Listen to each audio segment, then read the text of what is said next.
Good morning, good afternoon, or good evening, and welcome to the EGU podcast, bringing you experts weekly in mindset, energy, business, and all things spiritual. We are a collaborative community hub for awakening and emerging entrepreneurs to thrive. You're with Michelle Reinhardt, creator of Entrepreneurs Globally Unite, and today we're here to enhance your personal and professional life with Star Shamanism. And my guest today is Steve Nobel. Welcome to the show, Steve. Hi, Michelle. Thanks for having me. You're very welcome, Steve. I have to admit, your show is one of my favourites. You're on my favourites on SoundCloud. Oh, right. Thank you. No, you've probably heard this before, but you've put me to sleep many a time as I've been listening to meditations as I drift to sleep. Yeah. I have heard that many times. Some people say they fall asleep with my voice in their head every night, which is, I guess that's a good thing. I don't know. Oh well, it certainly is for me. That's for sure. It just sets the scene for a great night's sleep, and your voice is so soothing and melodic. It's really lovely to listen to. Great, thank you. You're welcome. So, Steve Nobel is an author, a coach, and the founder of Soul Matrix Healing. He trained in a number of magical spiritual systems, including shamanism, over years. He was a director of the internationally acclaimed non-for-profit organisation Alternatives, based in St James Church, Piccadilly in London for 13 years. And you can visit more information at thesoulmatrix.com. And if you need to, just check down in the show notes. All the links that you need to get more from Steve or myself will be there for the end of the show. So please, folks, and set your intention to learn a new set of game-changing strategies for personal and professional development. Turn off your zings and pings for 40 minutes as we dive into this auspicious topic. Steve, I'm excited to have you here to pick your brain.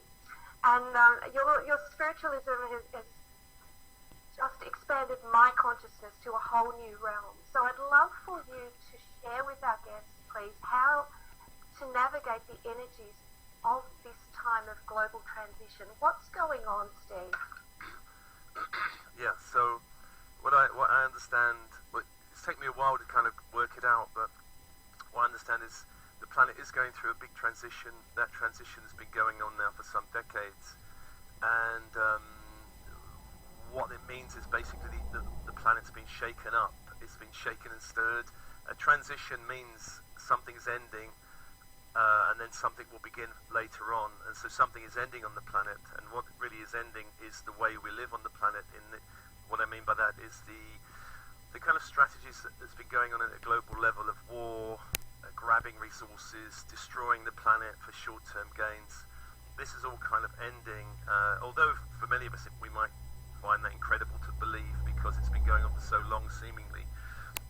We're transitioning into something else, a new way of living on the earth, and there's the bit in between this kind of ending and new beginning, and the new beginning is still a few decades away, but the in-between bit is a certain amount of chaos, a certain amount of volatility.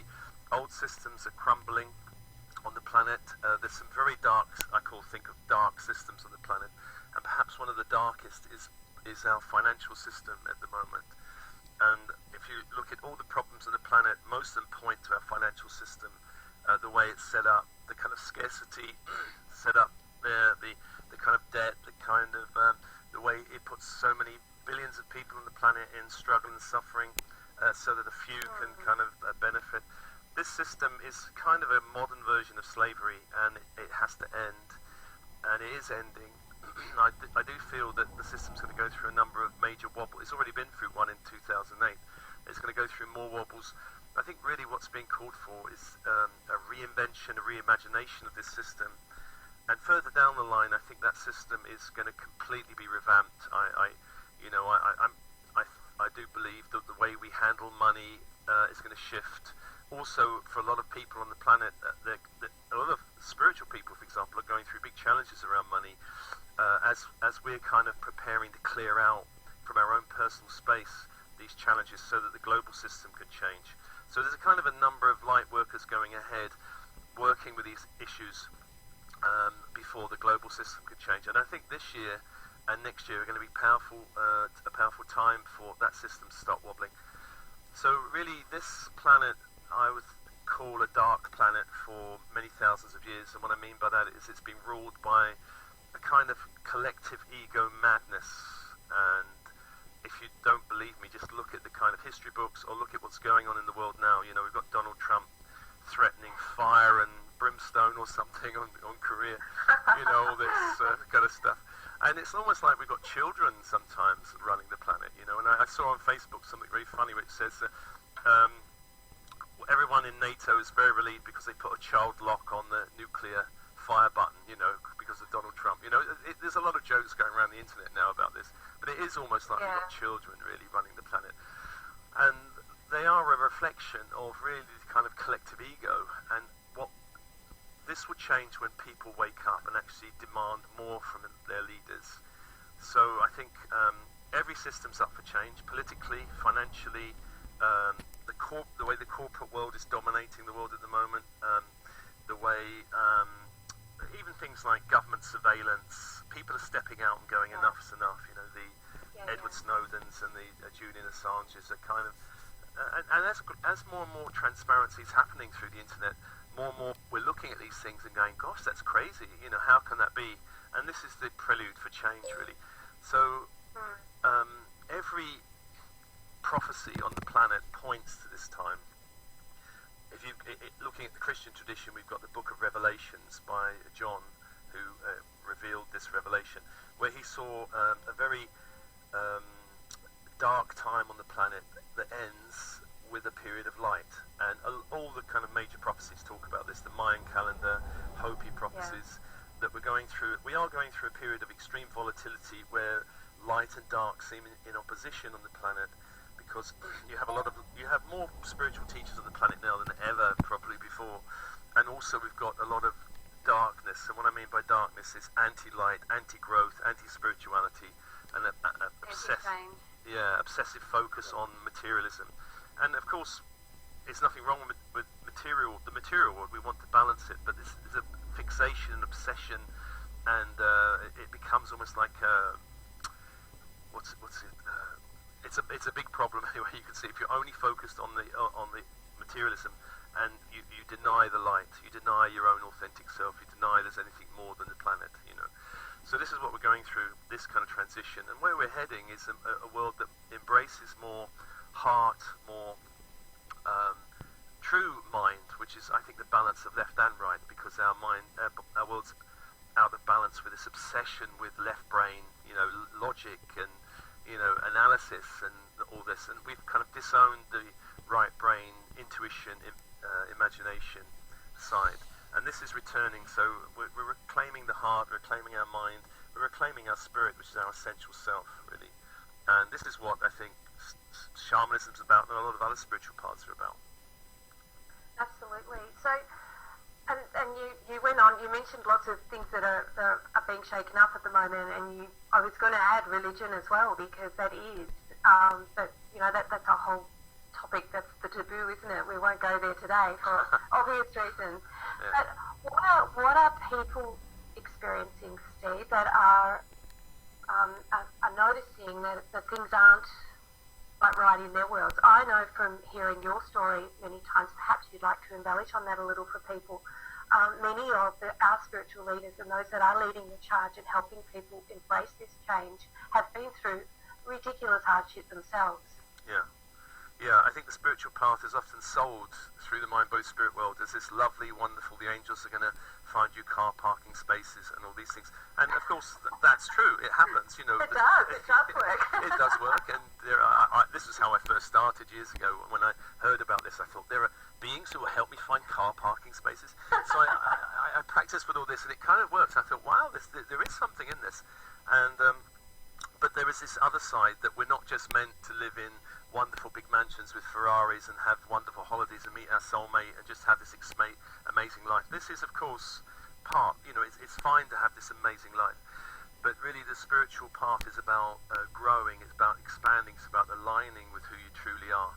And sometimes that means going through challenges, because the challenges are there to kind of almost like knock us out of this kind of fantasy world. You know, when I see a lot of these tarot cards Yeah. these days of angels with big breasts and blonde hair, you know, these kind of fantasies just knock us out of it.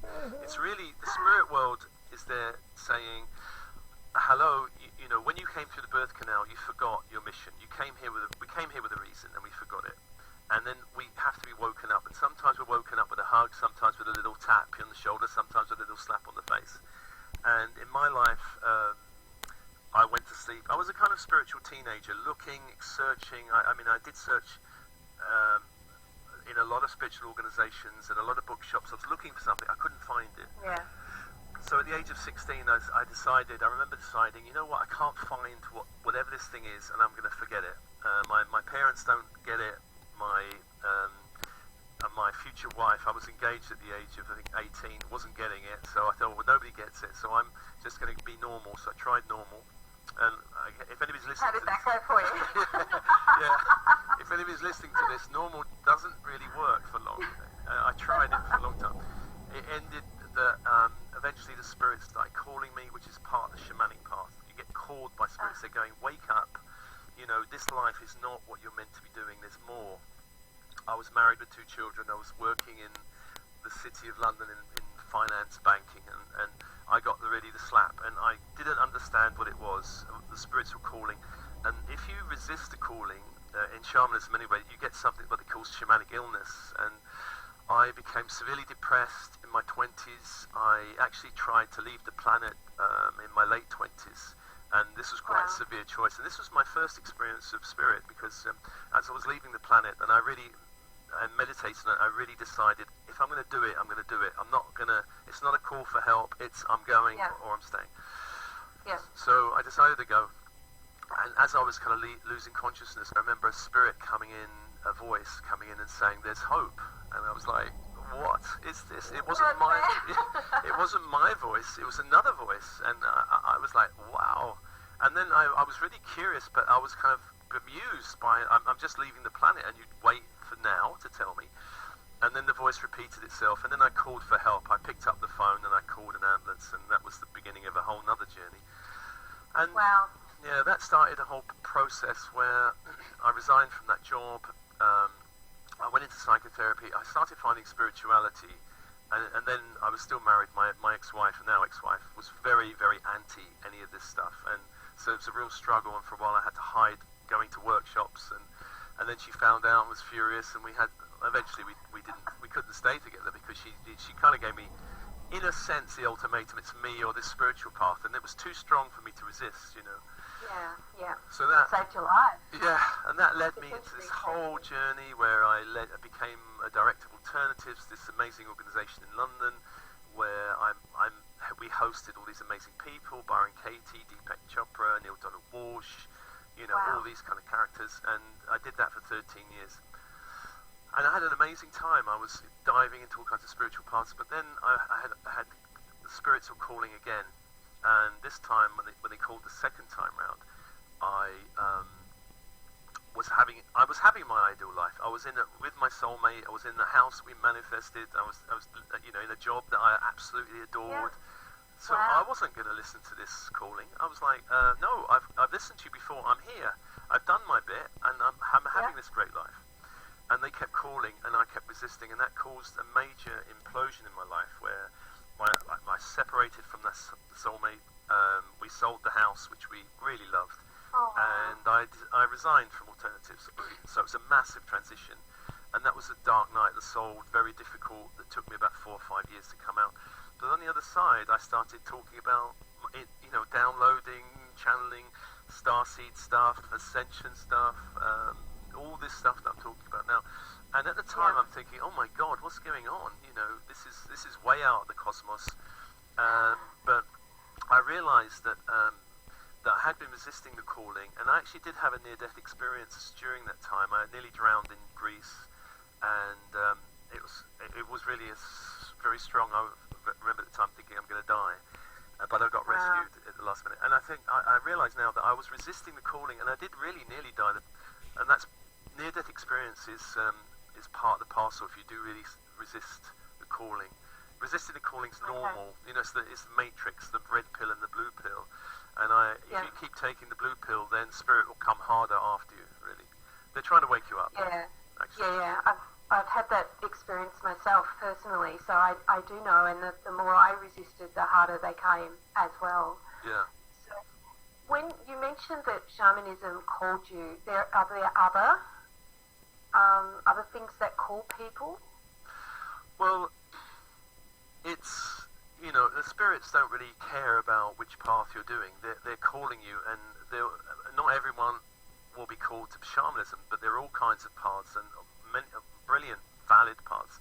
But when they're calling you, it's the same. If you're resisting the calling, there's a kind of disease and a kind of tension, what I call soul tension. There's two types of tension: ego tension and soul tension. Ego tension is I'm hungry, I eat, oh, it's gone. Or, the house is dirty, I look at it, oh, I don't feel good, I clean it up, oh, it's fine. But soul tension is no matter what you do to jiggle your reality, to, move the furniture around, something still has a kind of sense of that something not right, I'm not on track, I'm not doing what I'm here to do. That's a deeper calling.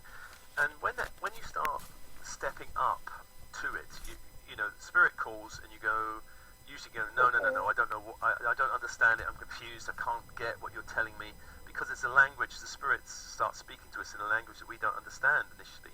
The language will be signs and portents, it might be weird conversations, it might be dreams that are kind of odd, and you get the feeling something's up, but you don't quite know what it is. But the calling is not this way, you're heading in the wrong direction, basically. You're on a boat going to Florida when we wanted to go to New York, and we're kind of trying to tell you, and you're going, what? I don't get it, and so the slaps get a bit harder. And if you're really not listening, then your reality starts shaking. Something might happen, there might be a catalyst that enters your life that kind of shakes you up. For me, the first wake up was the death of my father, and that caused me to really wake up. So there's a wake up. And then we get the feeling, what is true, what's authentic for me, and we start to follow it. And then as we start to follow that calling, we get signs that are showing us on track, slightly off track. And the main sense of being on track is a tremendous sense of aliveness in the body. And the main sense of being off track is a sense of disease, unease, something's not quite right, things, flow, no flow, that kind of thing. Synchronicity, no synchronicity, that kind of stuff. They're all showing us on track, off track. So you can follow any path, there's many brilliant Kabbalistic paths, there are many paths working with angels, all kinds of paths. But as long as it's true for you, it will start working. And that's the key. Is it working? Do you feel on track? Are you stepping up? Are you taking the steps that you need to take? And there's I met this author many years ago called Susan Jeffers, and she wrote a book called Feel the Fear and Do It Anyway. It's a brilliant book. I recommend your listeners to get the book. And it talks all about the familiarity zone. And the familiarity zone is something where we live in and we go, this is where I feel comfortable, I feel safe. And that zone may be uncomfortable, but it's familiar. You might be married to an alcoholic, and it might be very painful, but it's familiar, and it's better the devil you know. It's that kind of thing. Yeah. And a lot of people think that they're changing their lives by, if I use the analogy of a boat in a harbour, they take their boat in the harbour from one side of the harbour and put it on the other side where the sun's a bit better and go, oh, I've changed my life, I've changed my boyfriend or girlfriend, I've changed my job. But fundamentally nothing has changed, because Spirit's going, no, we don't want you to move around the harbour. We want you to move out into the sea, because we want you to go across that sea. And you're going, no, that sea's dangerous, it's deep, it's got storms. And the Spirit's going, get out there. And you resist it. Resistance is normal, actually. To the calling is normal. But eventually there's only one way, and that's out. And that means a shake-up of reality. And it takes courage. For anyone listening to this going, I know I've got to shake my life up, it does take courage. And there's also a timing. It's not about throwing yourself into the void. When spirits call, and there's a timing when you take the step. It's not about just throwing yourself out there, because if your ego's saying, just throw this job in and start a new business, if it comes from the ego, you're heading for a problem. So this is partly, how do I know it's coming from my ego or it's coming from spirit, That's a whole question in itself, really. Well, it is. It is. Yeah. But if you come back to the feeling with it, if it feels right, it's right. Yeah. if it feels heavy and it fills you with dread, then it's not the right path. Yeah, if your heart, you have to really tune in. And a lot of people are living in their heads and disconnected from their body. And most shamanic path and a lot of spiritual paths are body-orientated paths. So intuition comes through the body, it comes through the emotional field. So if you're listening to your head, which is your ego only, and making decisions there, you're heading for trouble. But if you're taking a decision, should I go left or right, or should I take that job or whatever, and you tune in to your body, the body will have a different answer often from the head. And the body is the one to follow. The feeling is the one to follow. Not the emotional reaction. There's a feeling which is gentler, it's softer. That's the one to follow. So it takes time, you have to tune into it to really, it's like tuning a radio and you go, oh, there it is, that's the gentle voice, that's the gentle feeling. I actually get the feeling now it's time to leave. But my head's going, no, the money's good. This is what happened to me when I left my career. I was just thinking that.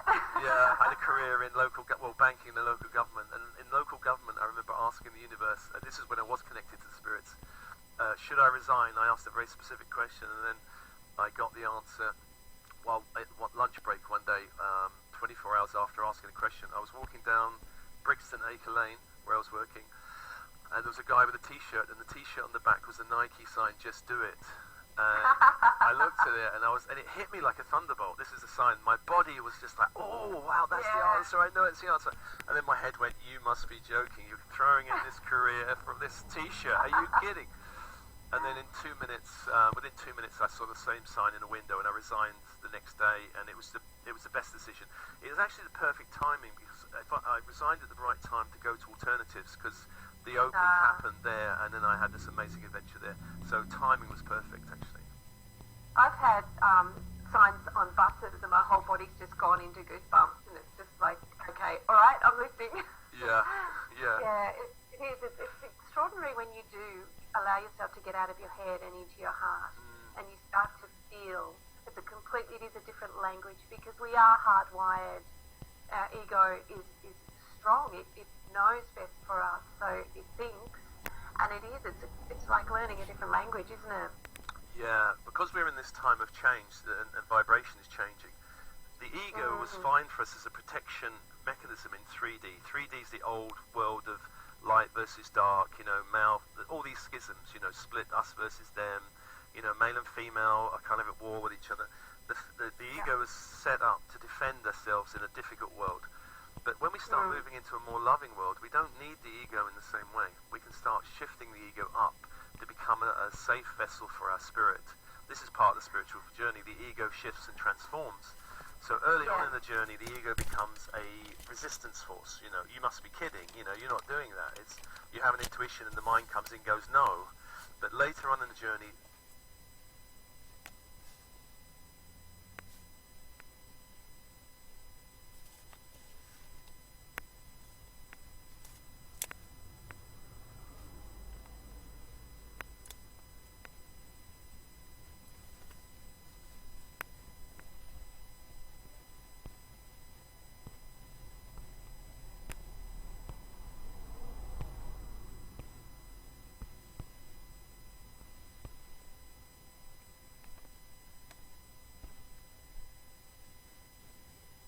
the ego softens and becomes more one with your journey. That's part of the journey.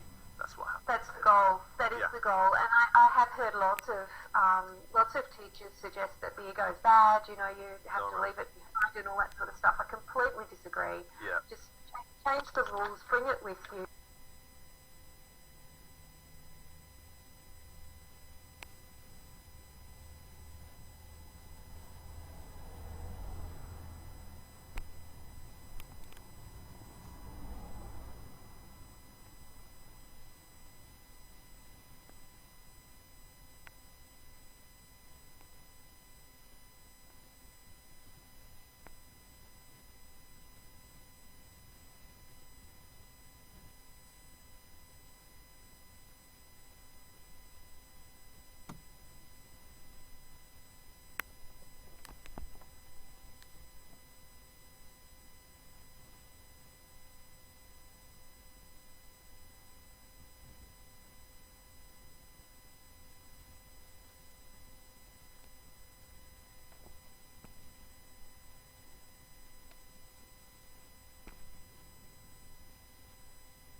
Is the internet down? Is the internet down?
Yeah. You'll be a lot stronger and safer and happier with the completeness of it all, because it's going to come back and bite you if you don't upgrade. Yeah, you have to love and soften the ego, not kill it. Definitely not kill it, because the ego is part of your energy field and it can be transformed. It's imagine a part of you that got a bit stuck at the age of 5, like a little 5-year-old has tantrums or sulks, and you go, I want to kill that part. I mean, it's crazy. What you want to do is love it and upgrade it and transform it, because that's probably what it needed at the time and didn't get it.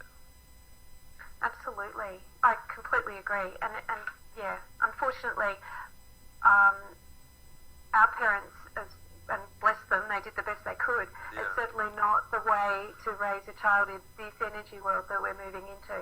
Yeah, it's probably I was born in the late 50s, so my parents had the values of post-war, Second World War values, rationing and everything's hard, you've got to work hard, be a cog in a machine. And that wasn't me in the emerging 60s. It was a very different value sets coming up, and my parents didn't like it, didn't understand it. And I was really drawn to all these beatnik kind of hippie culture, and they would switch the telly off when any of it came. They go, no, that's not for you. You've got to follow us because we know the way. And this is the trouble for parents, really, because we don't know the way, because the world's transforming so fast that if we try and impose our value sets on our kids, even us with spiritual values, they'll reject them because they have different values.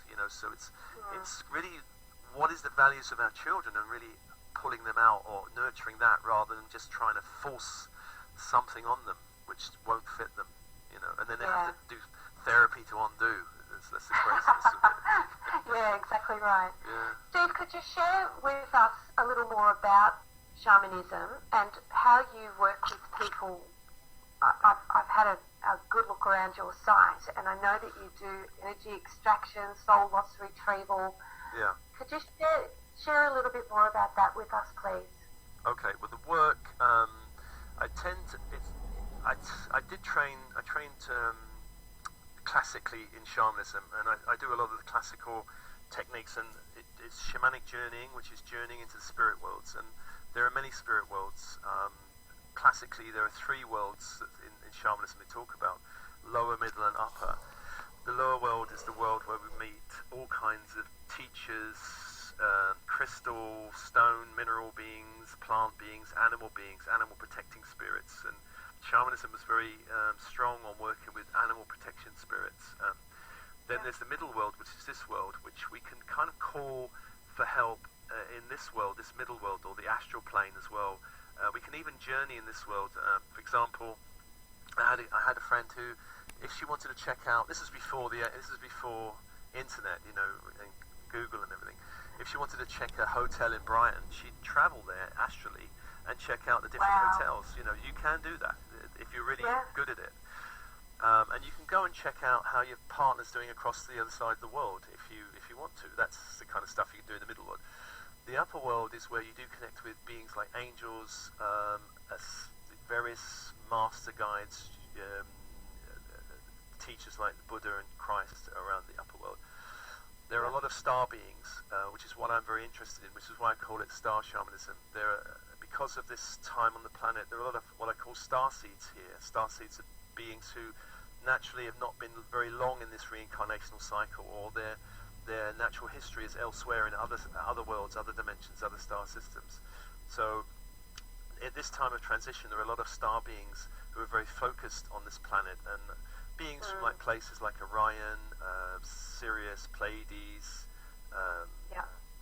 Antares, these kind of Andromeda, and a lot of starseeds who have those kind of karmic connections with these beings can actually work with them, and these guys are really calling to come and work with starseeds because they're very helpful in helping starseeds wake up to more levels of their light body and get really on track. So these are the three worlds you can work in, and within these three worlds there are many subdivisions, there are many kind of sub-worlds you can go to. The shamanic journey is taken really for healing, advice, you can go and ask questions, or for power. So healing, advice, or power. And for power, I'm not talking about power over. In shamanism, they have a kind of, there's distinctions about power. You can have power over, which is a classical one we have in the world now. You know, there's popes and there's generals and there's politicians, power over. There's power within, which is when we really connect to our inner light. And it's really kind of connecting to power within. And the other form of power is power with. So there's power from our inner light, and there's power from the light of other beings in the universe. So we can connect to these levels of power. And so that's why I'm talking about power. And you can think of power as energy, really. Energy extraction and soul loss and soul retrieval are connected. And I'll talk about soul loss first because it connects to energy extraction and soul retrieval. So soul loss happens. Well, let me say, first of all, that soul loss is endemic in Western civilization, actually. I think it's everywhere, you know, because of the way we live, disconnected from the land. We live in a culture where we go through kind of trauma and shock. It's not like the old tribal cultures where we're kind of held, you know, in a kind of net of love, in a way. Yes, they had initiations which were challenging, but they were meant to wake us up. We also don't have those initiations anymore, so we don't wake up to who we truly are. So we live in a world where even our birth is a shock. We may have been held up by our toes and slapped, you know, all this kind of thing. We go through various childhood shocks, adolescent shocks, and any time we have a trauma in our life is a time when we can lose parts of our light, soul loss. And in shamanism, they have a different definition of soul than Christianity. In Christianity, the idea of a soul is something that we have, that we possess, that we could potentially lose. You know, there's a soul somewhere. That, you know, what is it? What's the point in gaining the world and losing your soul? These ideas, you know, which is a kind of good metaphor. But shamanism has this idea that soul is everywhere in the body. So your heart could have a piece of soul, your liver could have a piece of soul, your bones, your blood, parts of your light body, your inner child is parts of your soul, your inner adolescent. These are parts of our ego selves which should stay with us really as we grow up. You know, as we grow through childhood. We grow through times of play, creativity, fun, joy, and they should stay with us really. But sometimes, for example, in childhood, if we go through shocks, we may lose our fun, we may lose our creativity. They leave us because they see us as not safe containers. There's a great story I heard years ago of a guy who had two young daughters, and they're both very artistic. And he came home one day, and one of the youngest daughter, I think, painted a big mural on one of his white walls, you know, a kiddie mural. She thought it was great. Dad would love it. Dad went ballistic. And what happened to her was she shut down the creativity, whereas her sister went on to be an artist. So she lost her artistic soul. And that would need to be called back, and you can call these things back.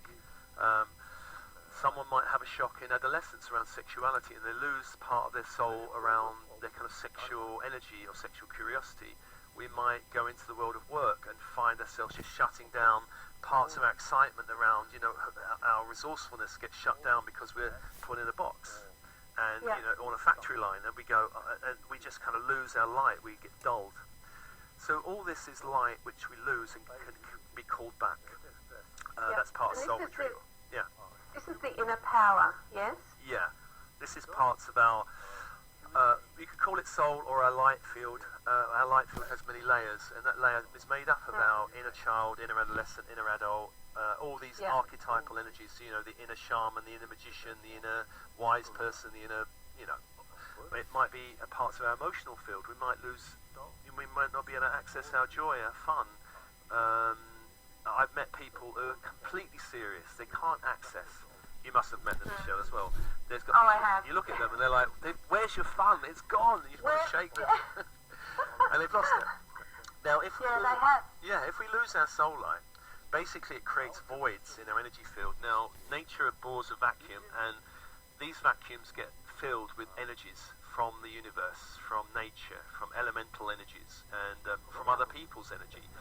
So we can take on energy from other people, and a lot of very sensitive people, spiritual people, are like sponges. They absorb energy. Yeah.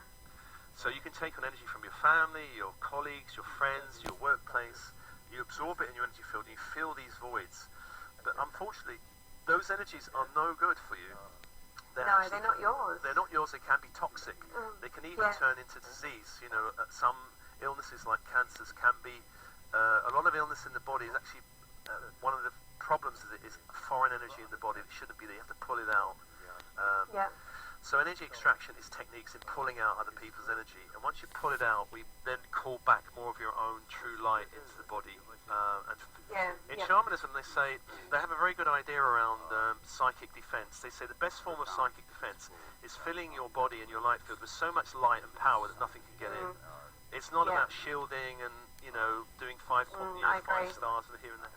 So that's their view, and I really agree with that.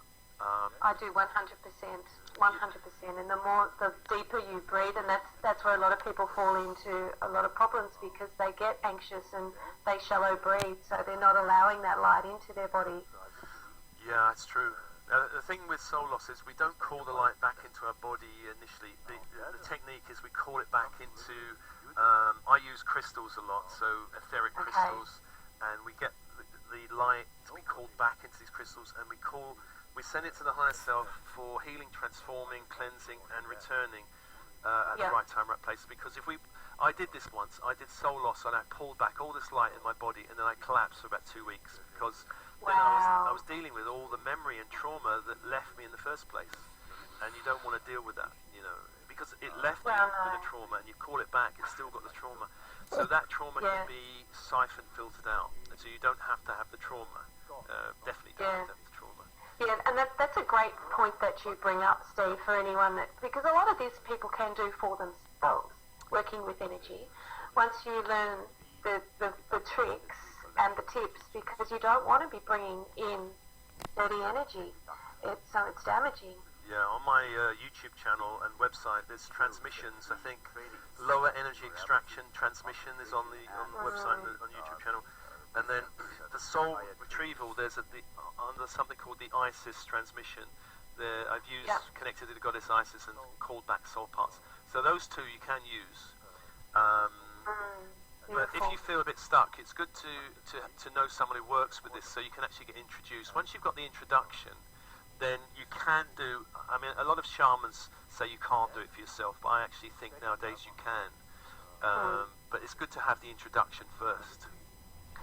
Absolutely. You need to know what you're working with. You need to be informed, and you need to, create your own discernment around the practices that you choose as well. Yeah, and you may need to be introduced to your spirit allies, which is a very important part of this.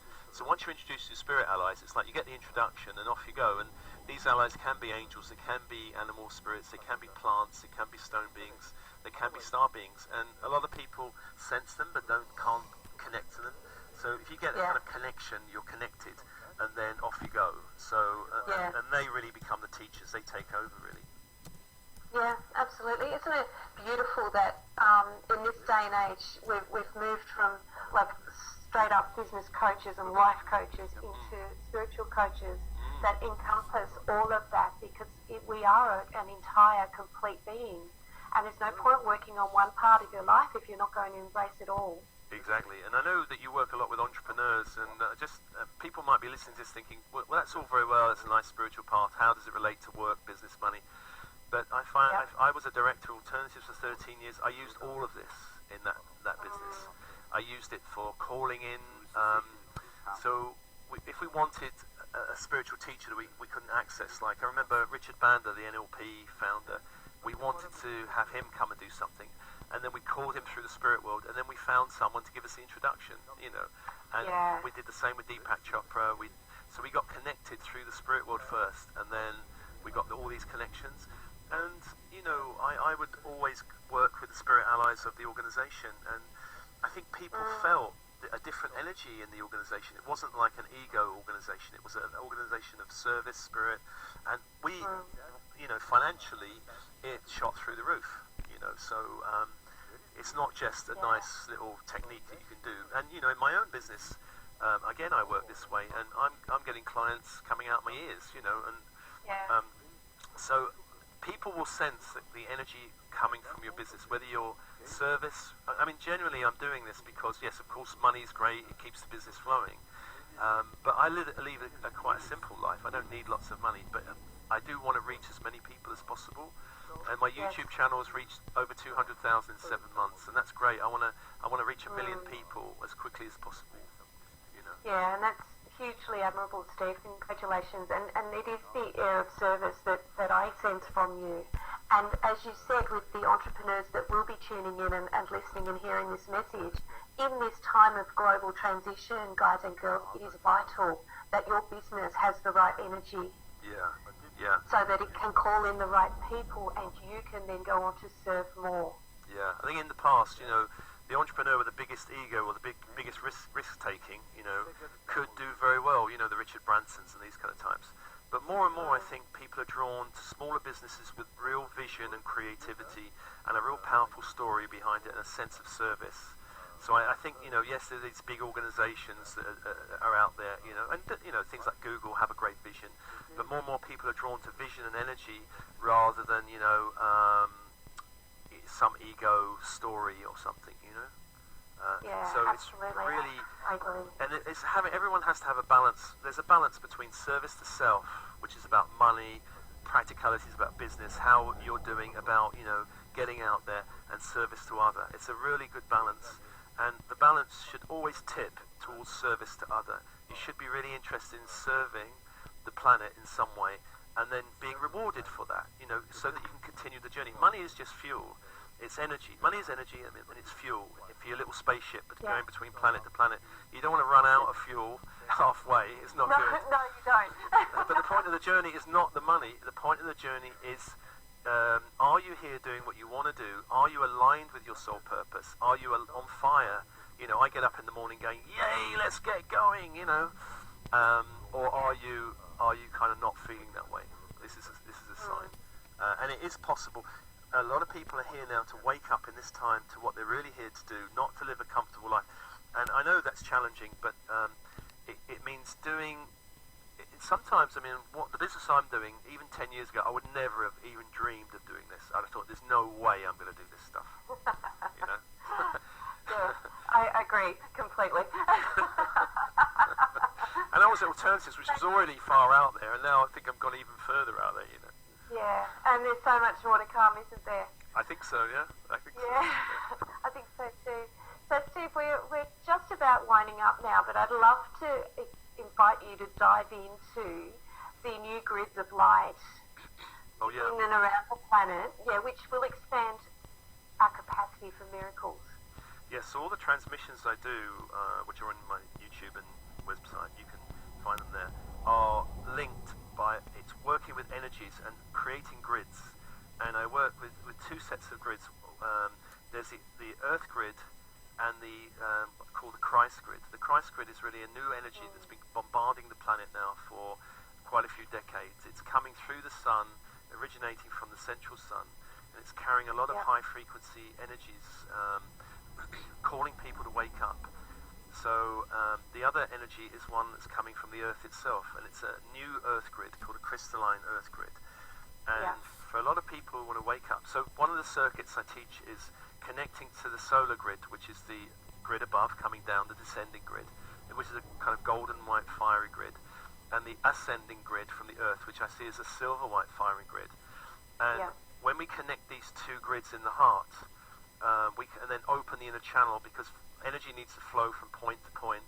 So flowing downwards from the sun into the Earth and flowing upwards from the Earth into the sun, we can expand the inner channel, open the inner channel. Once these grids are in place, We can also work with angelic grids. So in the transmissions, I work with angelic grids.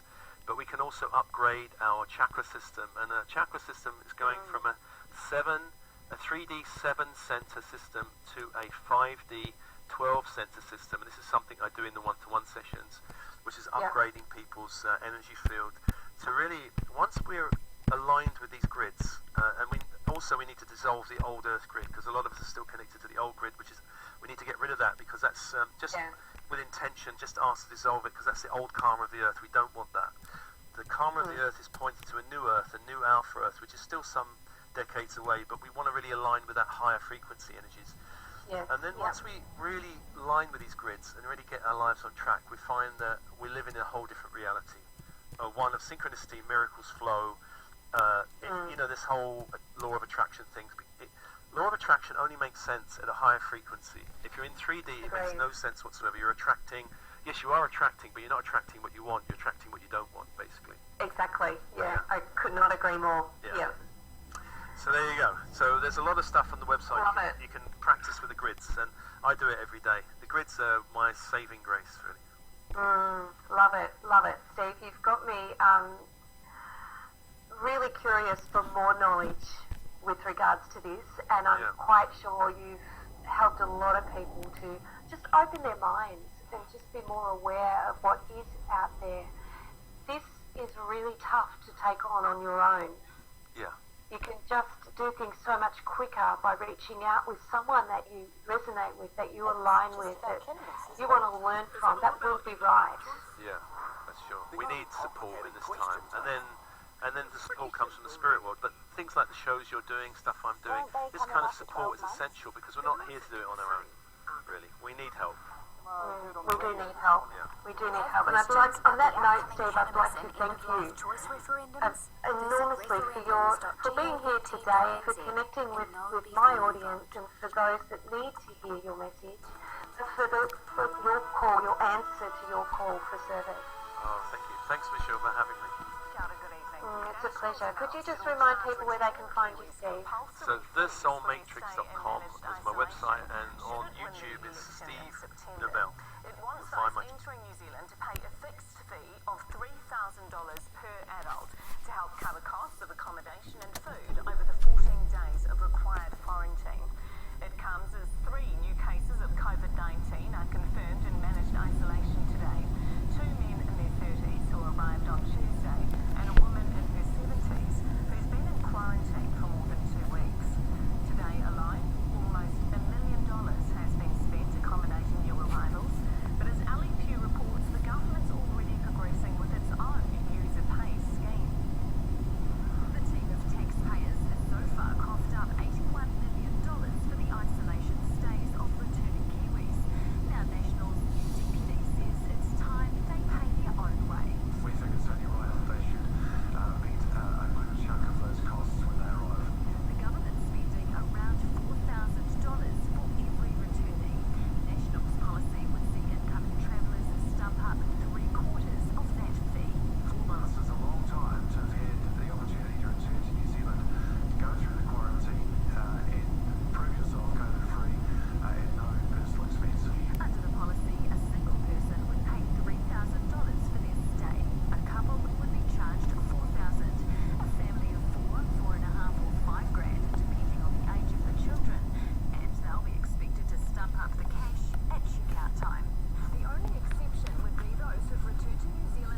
people.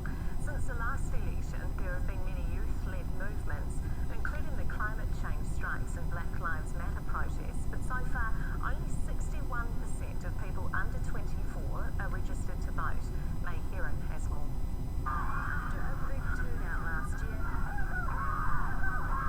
Sophie Hanford's gearing up to do it again, planning another strike before election day. We have 3 election cycles to take the kind of action we need on climate change for our future to be safeguarded. That's not long.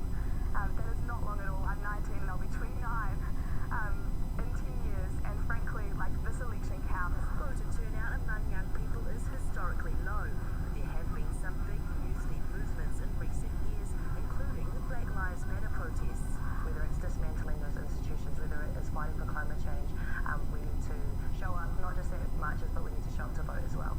Only 61% of people under 24 have enrolled, down from 64 this time last election. Given recent events, it was hoped this would be higher, especially as nearly a third of young people who are enrolled to vote don't do so. A lot of the sort of issues that young people are looking at, they don't necessarily link those to party politics and more than political parties. And in a year dominated by COVID-19, fears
have a result.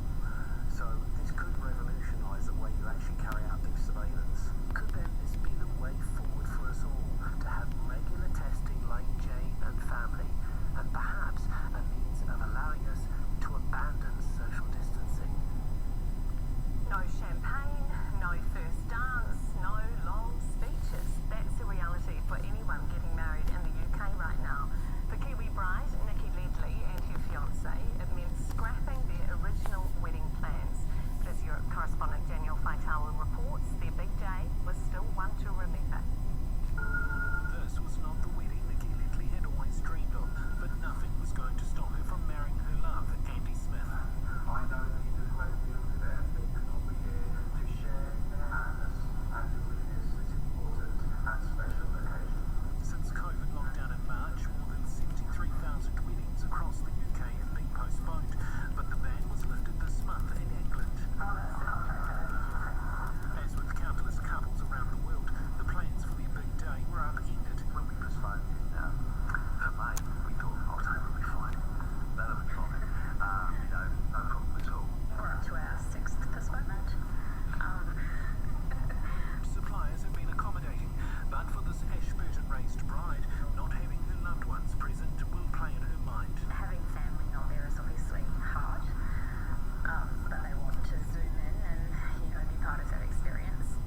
decongestant and is specifically formulated to work at the source of your symptoms. So try the power of Nurofen Cold and Flu for effective relief at the source. Condensation on your windows? Retrofit double glazing can help you achieve a warmer, drier, healthier home. Their low-E double glazing with insulating factory-sealed gas in between means a lot less condensation. Visit retrodg.co.nz and request a quote. Kia have always embraced the new. Part of our new today is staying local and exploring and discovering our beautiful backyard. And with Kia's 5-year warranty and roadside assist, you can do it in comfort and safety. Drive the new. Drive New Zealand with Kia. It's an extraordinary ask to bear a child for someone. This is something I want to do.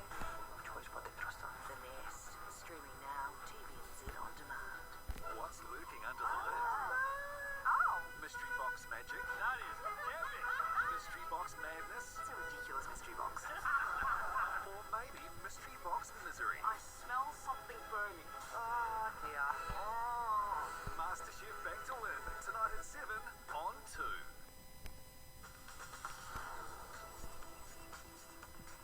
With winter escapes to the tropics ruled out these school holidays, Kiwis have been splashing their cash much closer to home. And as Helen Castles reports, our regions are reaping the benefits. Swimming in July, families out and about in Northland, just the midwinter boost the tourism industry needed. We're on holiday from Taranaki. The school holidays have delivered for the regions. This is the first time we've been up north and we're loving it. With international travel off the menu, Kiwis have been eager to see the country. We've had people coming from Auckland, but even further south, as far down as Wellington or even the South Island. New figures from research company Dot-Love's data shows while total spending across the country is down on 2019, accommodation providers in the regions have been the big winners. In the Coromandel, the accommodation spend is up 184% on this time last year. In Horowhenua, it's up 100